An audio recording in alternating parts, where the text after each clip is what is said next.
Muy buenos días, mis queridos hermanos. Nuevamente con este tercer tema nos encontramos nuevamente ante la presencia de Dios con este lindo día, ¿verdad?, que nos ha hecho. Siempre rogándole al Creador que sea Él que ilumine nuestros pensamientos, que nos ponga palabras adecuadas para poder entender lo que es la creación, lo que es la mayordomía, lo que es el fundamento importante de ser administradores de Dios. En el primer tema analizamos llamados a ser mayordomos fieles. Vimos casos de hombres importantes que llegaron a ser grandes gobernantes, grandes mayordomos, grandes administradores para otras naciones, pero principalmente para la causa de Dios. Ayer analizábamos el aspecto de cómo Dios nos llamó a ser administradores de la multiforme gracia, de la salvación, del cuidado de aquellos que vienen a la iglesia, de aquellos que están por entrar a la iglesia, de aquellos que en algún momento el Señor nos pondrá en el camino para que podamos traerlos hasta la salvación. Y hoy quiero que analicemos algo importante porque la mayordomía, a veces pensamos que se dio allá en el Sinaí, cuando se empezó a pedir el diezmo, cuando se le dio y se le dijo tienes que traer el diezmo a la tribu de Leví. Pero si analizamos el aspecto importante, hoy el tema que te traigo es la creación y la mayordomía. O la mayordomía desde el tiempo de la creación, desde allá donde los fundamentos fueron puestos en el Edén. Hay veces que creemos que esta gente no se le pidió ser mayordomos, pero vamos a encontrar algo importante. Yo quiero que busquemos en Lucas 16,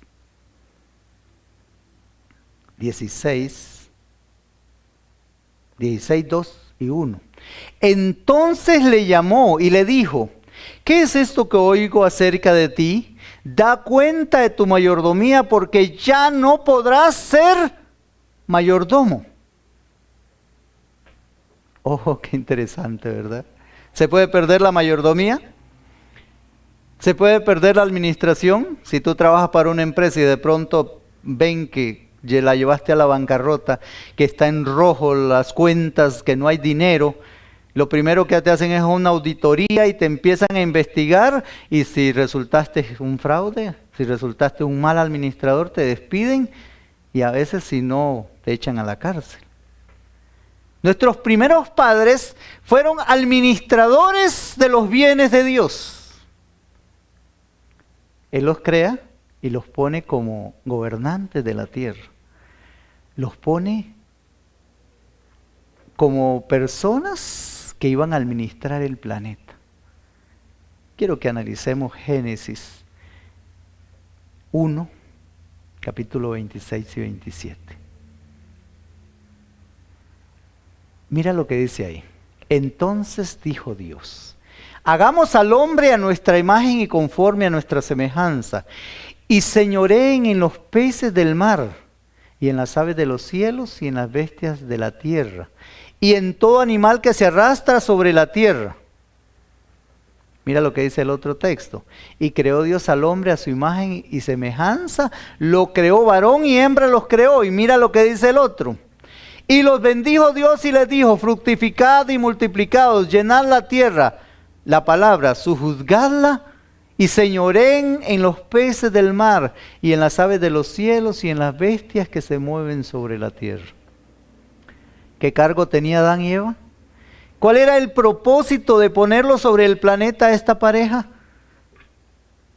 Primeramente en Génesis 2 dice que Dios crea al hombre y le dice: bueno, tú vas a trabajarme en esto, tu trabajo es ponerle nombre a los animales, tu trabajo es nombrar las plantas, pero dice que descubrió que el hombre estaba solo y entonces dice: no, voy a hacerle ayuda idónea. Lo entra en un sueño y de pronto, digamos, saca una costilla de ahí, cierra el lugar y crea a la dama. Crea una ayuda idónea. Y él dice: esta es la varona, porque de mí fue sacado. Y será sangre de mi sangre y carne de mi carne. Y ahora tienen un propósito, que es gobernar el planeta administrar los bienes que habían dentro del planeta y ser mayordomos fieles de aquello que se pide. Qué legado más lindo. No se cansaban, no se fatigaban, no había un bochorno como los de ahora, no había un frío intenso como los de ahora, simplemente era agradable, era lindo, ¿verdad? Pero sí había una restricción para los primeros padres, para los primeros mayordomos, para los primeros administradores. Mira lo que dice ahí mismo en Génesis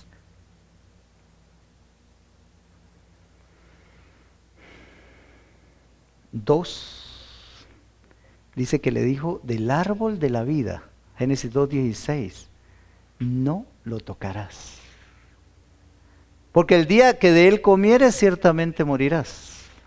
¿Recuerda? En el primer tema analizamos que José tenía una restricción y él la comprendió y dijo, no, la esposa de Potifar no la puedo tocar, no es mía, no me pertenece, tú eres de mi jefe, de mi amo. Todo lo puedo administrar menos a ti. Pero ahora Eva se encuentra en un dilema.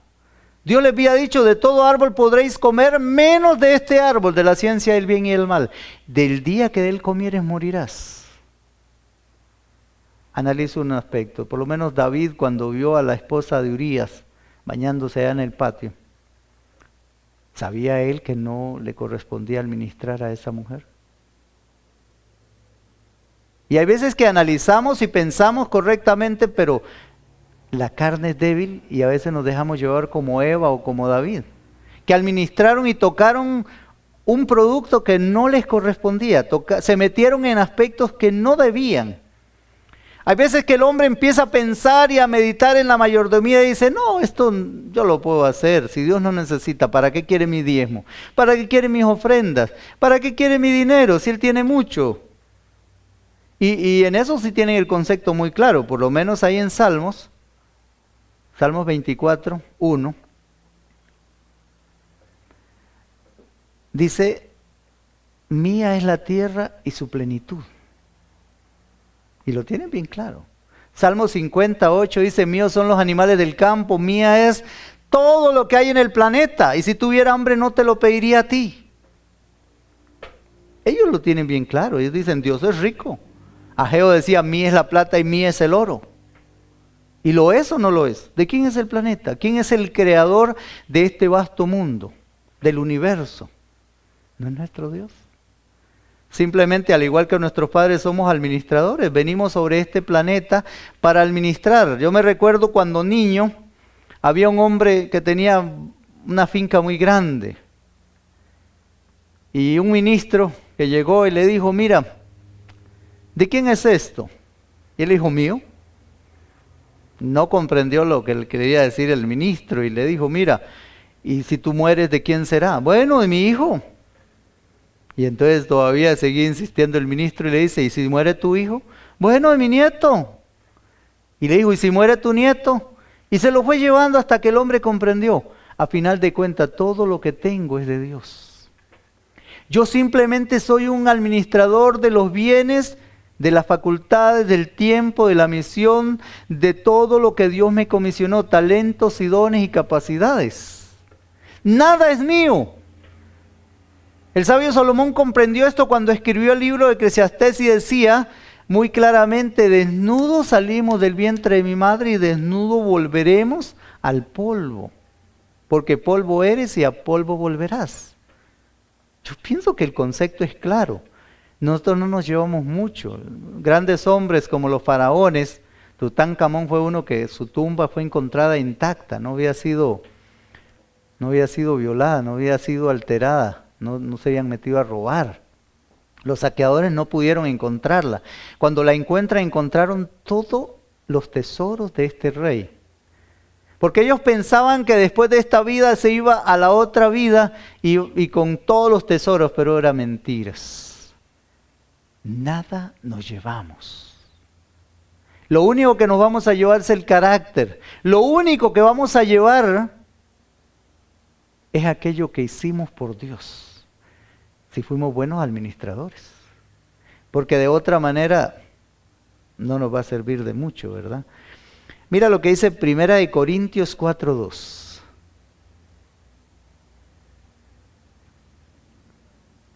Primera de Corintios 4:2. Ahora bien, se requiere de los administradores que cada uno sea hallado fiel.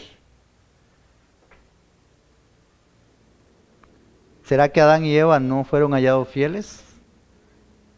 ¿Qué hubiera pasado si nuestro primer padre hubiera sido un buen administrador y él no hubiera decidido correr la suerte con su esposa comiendo el árbol? No te lo puedo contestar porque no está escrito. Pero yo pienso que hubiera sido diferente. Porque es que nosotros tenemos las actitudes que tuvo Jesús. Jesús fue tentado en todo, pero no se dio a la tentación, no pecó. Tú y yo también estamos en la misma situación.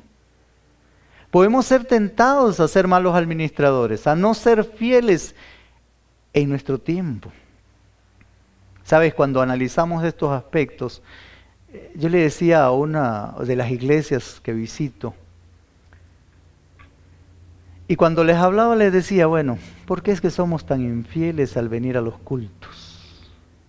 ¿Por qué somos tan infieles para hacer nuestros cultos matutinos y vespertinos?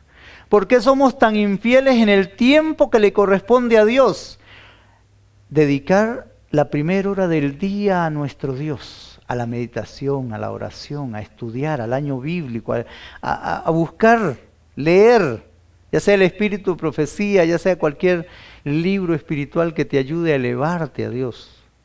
Pero solamente si leyéramos nuestra Biblia, nuestro carácter, nuestra vida, nuestra mayordomía aumentaría.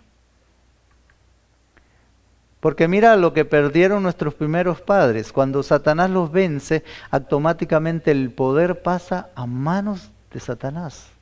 Y ahora él se denomina el príncipe de este siglo. Porque cuando él se presenta ante los concilios, ya se le presenta como el representante de este planeta. ¿Por qué? Porque lo arrebató de la mano de nuestros primeros padres. Él lo usurpó. ¿Por qué? Por la infidelidad de nuestros primeros padres. La mayordomía venía desde la creación. Es más, si tú lo analizas, y tú vas a encontrar en Génesis varios aspectos de la mayordomía, uno de ellos que vamos a ver está en el Génesis 2, 16 y 17.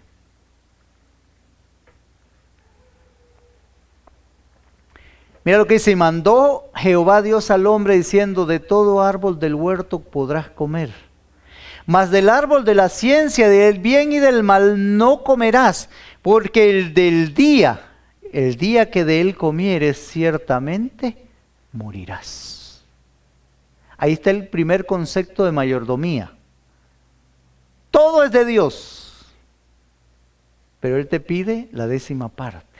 De todos los árboles había uno que no se podía tocar, ni ver, ni comer, ni acercarse.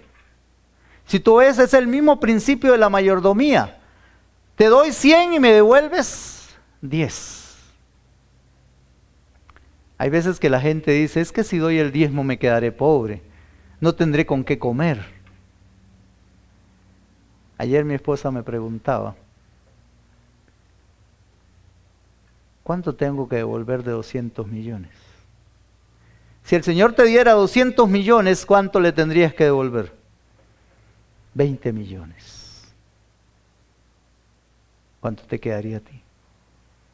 180 millones. Y hay veces que las personas dicen, pero es que tengo que devolver mucho. Pero si tú piensas cuánto te queda a ti. Es más, si eres generoso, y poniéndote esa misma cantidad, tú tienes 200 millones, devuelve 20, y dices, bueno, yo voy a ser muy generoso con la iglesia porque hay muchas necesidades, y voy a dar 20 millones más de ofrenda, para que se ayuden. Porque la ofrenda, si tú lo analizas, la ofrenda y el diezmo son dos cosas diferentes. El diezmo es para la obra y el avance de la obra en este mundo. La ofrenda es para la iglesia, para su sustento, para que la iglesia siga adelante como iglesia.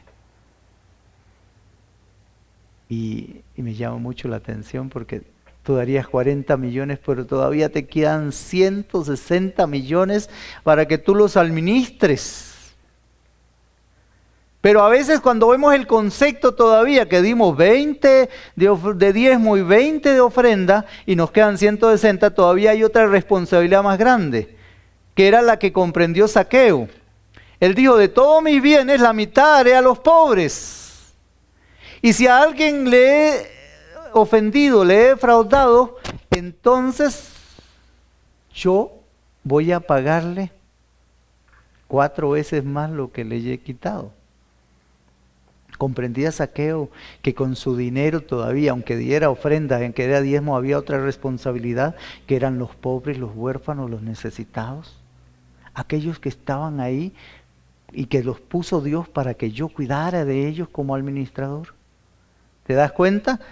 ¿Por qué razón? Porque en el Edén, el principio que fue violado es tomar lo que era de Dios. Cuenta una anécdota que un hombre muy adinerado llevaba 10 monedas de oro en una bolsa. Y llegó a un pueblo y encontró un hombre, un mendigo, un indigente de ese entonces. Y era demasiado pobre. Y él decía, mi familia está pereciendo, no tengo que comer. Y aquel hombre se acercó al mendigo y agarró 9 monedas de las 10 que llevaba y las puso en las manos del hombre. Y aquel hombre, no agradecido con las 9 monedas de oro que ya estará para que viviera casi toda su vida sin necesidad, fue y siguió al hombre rico. Y en una encrucijada de camino, en una parte muy estrecha, cayó encima de él, lo golpeó y le sustrajo la última moneda. Le quitó la última moneda porque no estaba satisfecho con las 9 que le había dado. A veces tú y yo nos pasa lo mismo que este indigente, que este hombre pobre. No estamos satisfechos con lo que Dios nos da, con la parte que nos queda, sino que también le queremos sustraer, al igual que Eva, la parte que era de Dios. Tocar la parte prohibida, tocar lo que no corresponde a Dios. Porque a veces se nos olvida que cuando tú das a Dios, el Señor te recompensa. ¿Recuerdas? Te decía que no vamos a hablar de prosperidad. No vengo a decirte que tienes que dar tanto para que el Señor te lo multiplique. No, eso no es así. Pero sí estoy seguro, porque en estos años de ser cristiano lo he aprendido, que cuando tú das, haces una inversión con Dios. La Biblia dice, el que le da al pobre, a Jehová le presta. Y este se lo va a devolver cuádruple, 4 veces. Zaqueo dijo, 4 veces voy a devolver al que le robé. Quiere decir que él entendía la situación de la administración. ¿Por qué? Porque muchas veces nosotros, al igual que nuestros padres, somos mayordomos infieles. Ahí lo decía Lucas 16:2. Porque se requiere que des cuenta de tu fidelidad en la mayordomía. Y muchas veces se nos olvida que Dios nos trajo de allá de entre las ovejas, de detrás del rebaño. Nos sacó de ser pescadores, nos llamó a la luz admirable, nos ha dado riqueza, nos ha dado dinero, nos ha dado bienes, pero muchas veces queremos quitarle la parte que le corresponde a Dios. Y sabes, en los próximos días vamos a analizar el concepto de diezmos y ofrendas. Porque no dice ofrenda, dice ofrendas y dice diezmos. ¿Por qué razón? Porque hay veces que perdemos de vista la confianza. En la Biblia encontramos a una mujer muy pobre. Y llega el profeta Elías y le dice, mira, ¿qué tienes para comer? Le dice, bueno, yo ando juntando leñita, porque tengo el último poquito de harina y el último poquito de aceite, y con eso como y me muero. Y él le dijo, bueno, está bien, ya que te vas a morir, entonces hazme un pancito para mí, pero primero a mí, y después para ti y para ti. Y qué ilógico eso. Si alguien está apenas con un poquito para morirse y le vas a ir a quitar lo poquito que tiene. Pero el profeta le hace un énfasis. Confía. No temas, confía. No temas, Dios está allí. No te vas a quedar pobre, no te va a faltar comida por devolver lo que es de Dios. Pero primeramente para Dios, porque la primer porción, el primer pancito que salió era para Elías. Pero si tú lees el relato, dice que nunca faltó por casi 2 años y resto la harina y el aceite. Y siempre había harina en la tacita, y siempre había aceite en la vasija. Y siempre habían arepas para comer. Tal vez no tenían variedad de alimentos, pero había para no morirse de hambre. Mientras otros estaban pereciendo y muriendo. ¿Te das cuenta? Primero lo que es de Dios. Lo primero que tienes que hacer, y recuerda, sé fiel. Cuando recibas tu dinero, administralo correctamente. Lo primero es lo de Dios. Saca la parte que le corresponde a Dios, ya sea poco o sea mucho. Dios no hace diferencia. La viudita dice que Dios la lavó porque dio sus 2 blanquitas. Y él dijo, muchos dan de los que les sobran, pero esta dio lo que tenía para vivir. Y no creas que la viudita se quedó sin comer. Dios está ahí pendiente. Él dice, ni un cabello de vuestra cabeza cae sin que yo me dé cuenta. Él siempre te va a suplir, siempre te va a dar, siempre va a dar, pero tienes que ser fiel. Nuestros primeros padres usurparon a Dios lo que le correspondía a Él, lo que por derecho Él dijo, esto es mío. De todos los árboles pueden comer, pero esto es mío. El dinero en la 10ª parte es de Dios. Las ofrendas son ofrendas de gratitud por el cuidado, por la salud, por tantas cosas que Dios ha prestado para nosotros. Por nuestra familia, por nuestra esposa, por nuestros hijos, por nuestro hogar, por nuestro carro. Ahora, yo he visto que Dios ha prosperado mucho en nuestras familias. En nuestra casa a veces tenemos 3, 4 carros, porque tiene nuestro hijo, tiene nuestro otro hijo, tiene nuestra esposa, tengo yo. ¿Cómo podría yo ser infiel sabiendo que Dios ha sido fiel conmigo? Hace unos años estábamos predicando en un barrio y de pronto nos tocó visitar el hogar de una ancianita, unos 65, 70 años. Y empezamos a estudiar la Biblia, y cuando llegamos a la parte del diezmo, a la parte de la administración económica, ella nos dijo, ¿creen ustedes que yo tengo que diezmar de mi pensión? A ella le llegaban 70,000 colones de pensión. En ese tiempo era poco. Y de pronto se nos partía el corazón y queríamos como decirle, no, es que es muy pobre, ¿y cómo le vamos a decir que diezme? Pero el principio es, tienes que diezmar. Porque si en lo fiel eres, si en lo poco eres fiel, sobre mucho te pondré. Y la ancianita aceptó el evangelio, empezó a diezmar. Ella sacaba sus 7,000 colones y ella ponía 3,000 colones de ofrenda. Ella sacaba 10,000 colones de los 70 y le quedaban 60. Pero yo me recuerdo que ella llegó a la iglesia, se bautizó, y un sábado, cuando estaban los minutos misioneros, ella pasó al frente y dijo, yo tengo un testimonio que dar. Y se le miraba aquel rostro de gozo, de alegría. Y ella dice, yo me bauticé hace 3 meses. Vinieron personas y me adoctrinaron, me llevaron el evangelio. Y cuando llegaron a la parte de la administración, dice, ellos me dijeron, tienes que diezmar de aquellos 70,000 colones. Y yo empecé a diezmar y a sacar ofrenda, dice. Pero el testimonio que yo les traigo ahora es lo agradecida que estoy con mi Dios, dice. Porque desde ese momento en que empecé a diezmar hace 3 meses atrás, yo no sé qué Dios hizo con mi vecino, dice ella, pero empezaron a traerme comida, empezaron a traerme arroz, frijoles, queso, huevos, verduras, y empezaron a darme más de lo que yo podía recibir. Y si ahora ustedes van a mi casa, decía ella con lágrimas en los ojos, yo tengo más de lo que yo tenía hace 3 meses atrás.